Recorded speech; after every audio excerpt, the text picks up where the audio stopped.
Madame, monsieur, nous revoilà. On continue ce débat à bâton rompu.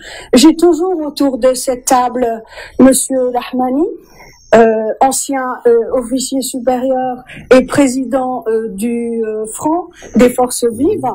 À ma droite, toujours monsieur Ali Benouari, qui est le président du parti Nida Al-Watan. Et bien sûr, monsieur Zalani, monsieur Azim Zalani, le juriste et l'observateur aguerri de l'actualité algérienne.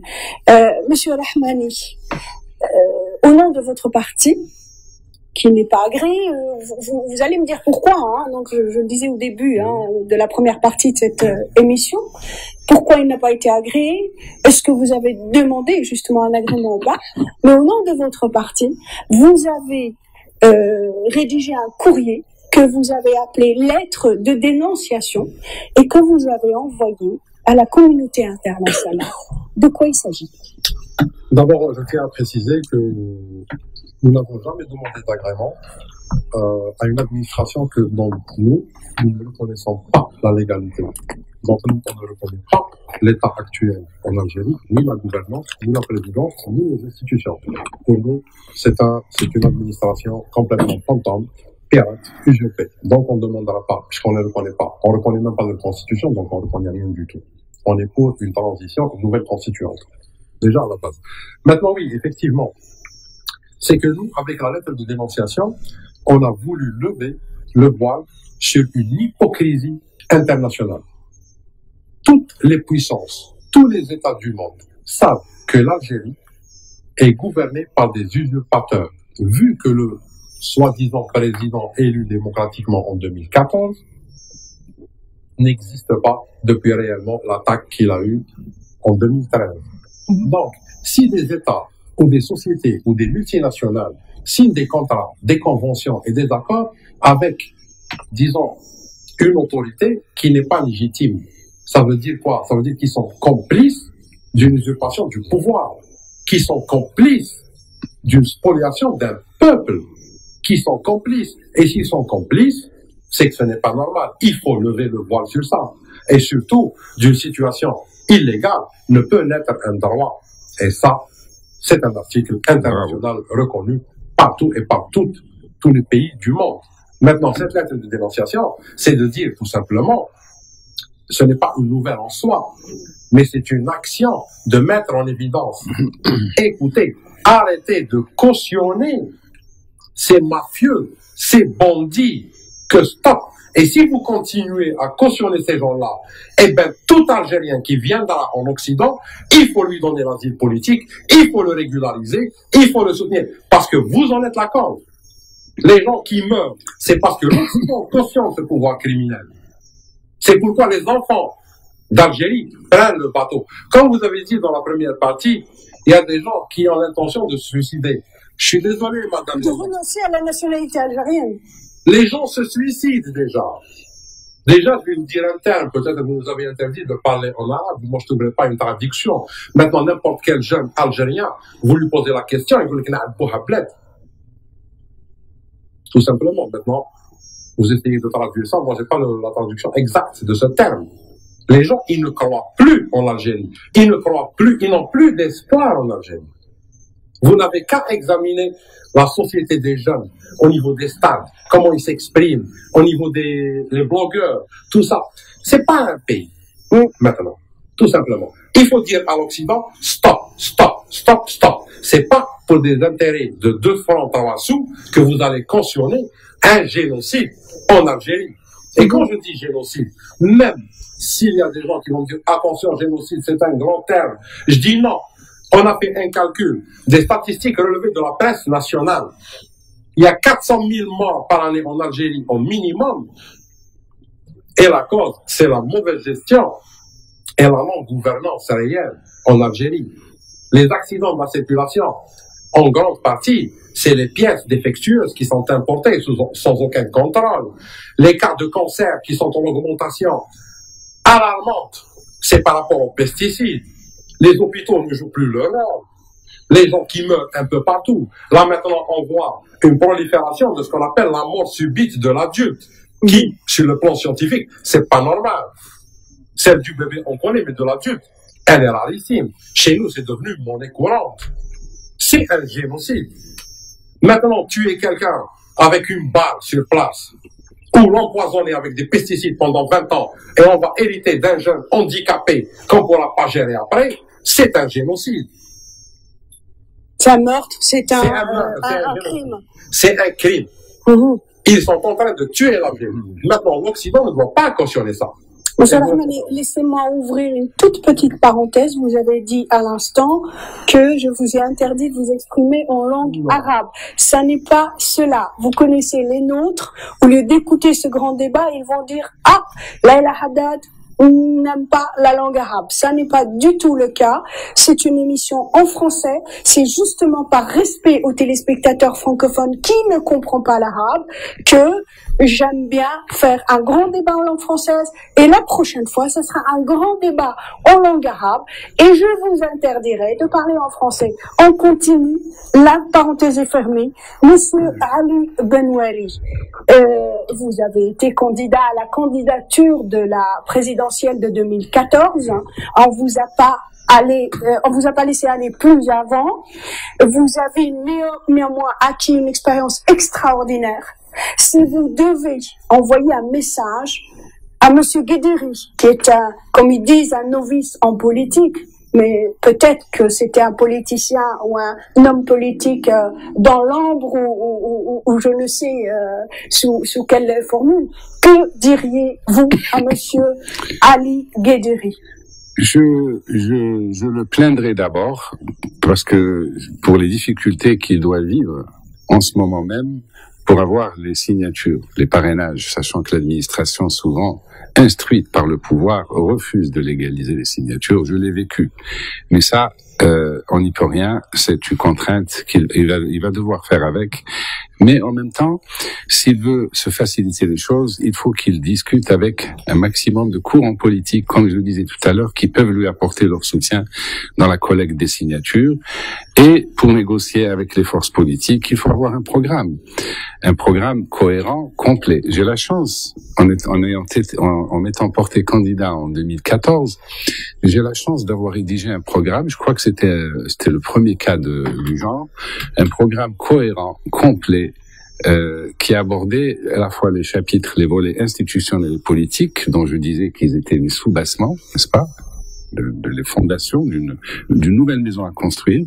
J'avais dit également, pour illustrer ce programme, que la maison est pourrie. Il n'y a rien à bricoler. On peut pas la restaurer. Il faut raser cette maison et en construire une nouvelle. Ça coûte moins cher et on mettrait moins de temps. D'où la nécessité d'élaborer un programme cohérent et complet, en commençant bien sûr par les réformes politiques et institutionnelles.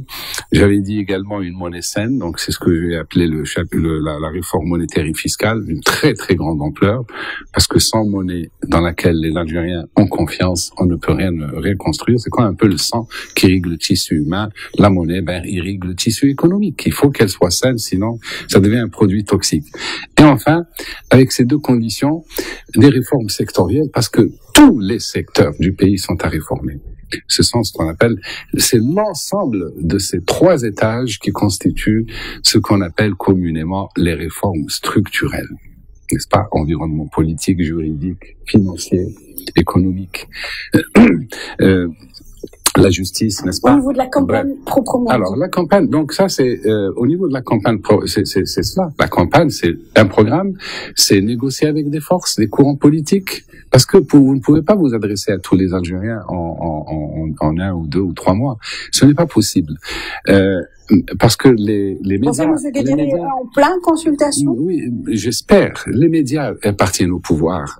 Donc, vous ne pouvez pas voir tous les Algériens, ni même 1% des Algériens en direct, et vous ne pouvez y accéder qu'à travers les médias, et les médias sont contrôlés par le gouvernement. C'est un combat par trop inégal. Oui. C'est pour ça que je parlais d'aller vers des forces représentatives les plus larges possibles, qui, elles, peuvent servir de relais. Alors, vous parliez tout à l'heure du Front des Forces Vives comme parti non reconnu. Je peux vous parler de Nida. Le cas de Nida est emblématique. Pourquoi est-ce que Nida est frappé du plus grand ostracisme?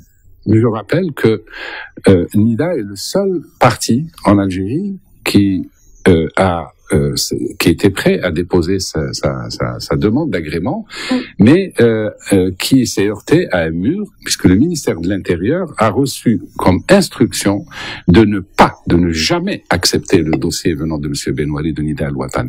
Tout ça pourquoi? D'abord, il faut expliquer, et il y a un mot qui explique tout. Malheureusement, on va trop souvent dans les détails et on perd un peu de percutance. Le régime algérien est tout simplement une dictature. Autrefois, il suffisait de dire dictature pour résumer tout. Donc, je dirais c'est une dictature.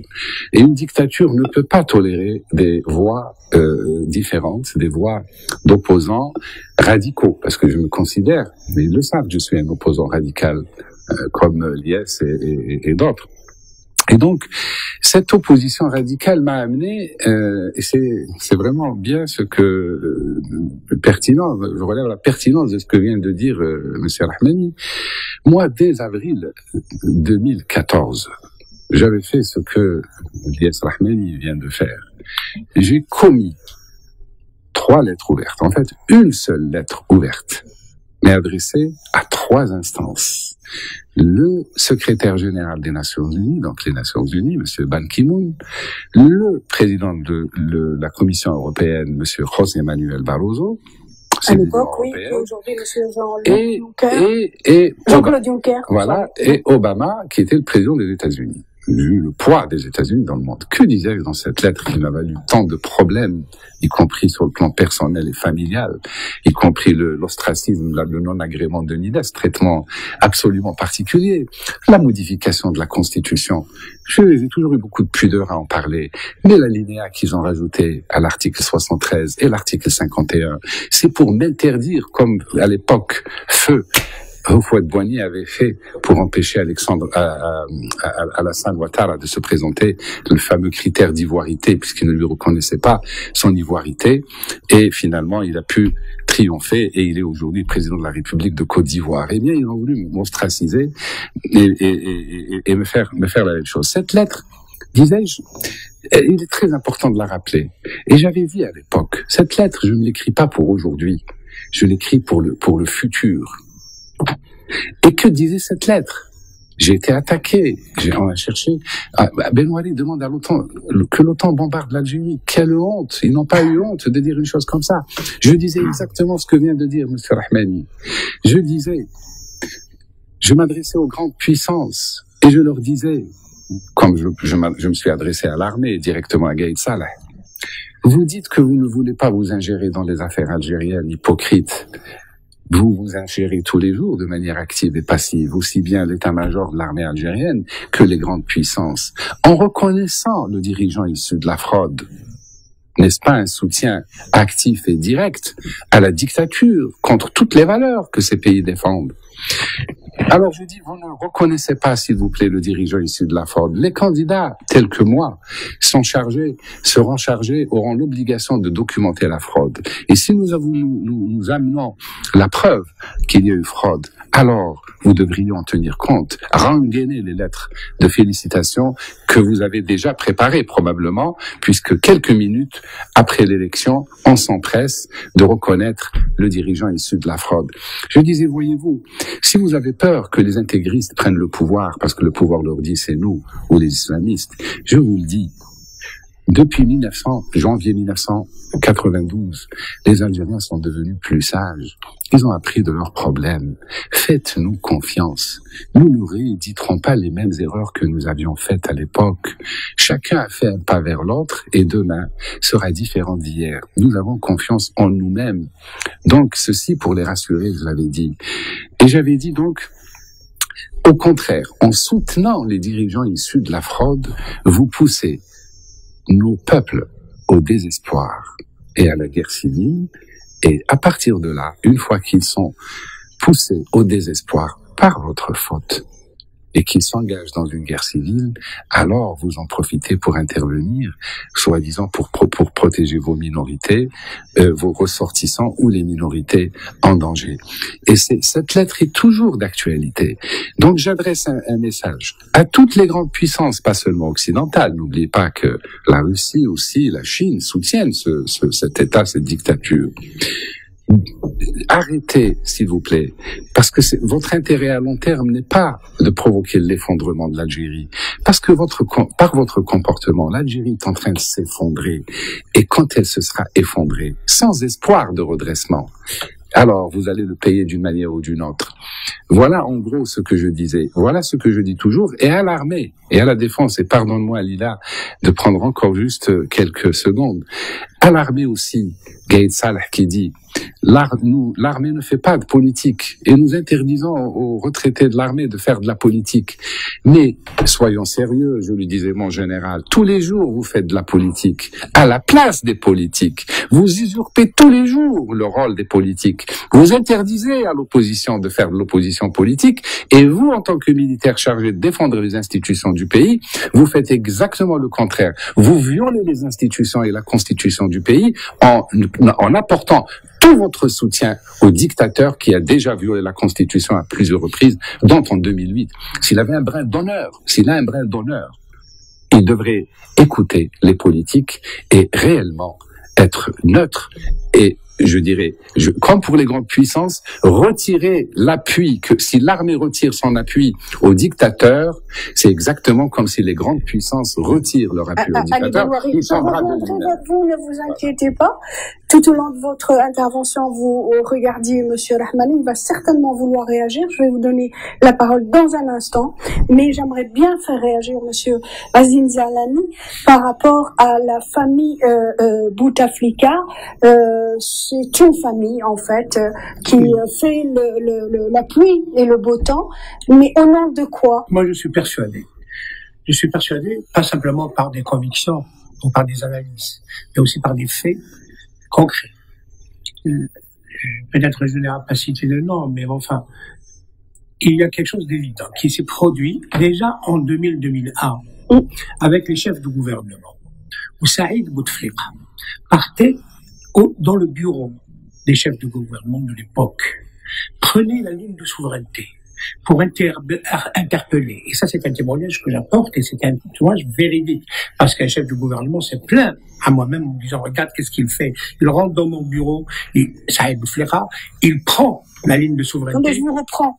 Saïd Bouteflika, il rentre dans le bureau du chef de gouvernement. Il usurpe, n'est-ce pas, cette fonction, parce qu'il prend le téléphone de souveraineté, c'est un téléphone spécial, ou, comme M. Benoît le connaît très bien, donc pour interpeller, appeler les différents ministres et leur donner des ordres.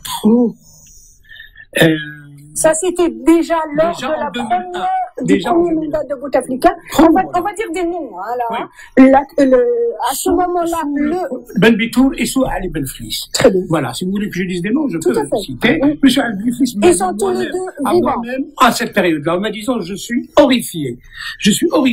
Il vient dans mon bureau, Saïd Bouteflika, il prend la ligne de souveraineté et il se permet d'appeler les différents ministres pour leur donner des ordres en utilisant la ligne directe, cette ligne particulière. Déjà en 2001, il était préparé, Saïd Bouteflika, et l'autre frère qui reste caché au niveau de la formation professionnelle. Donc c'est un clan familial.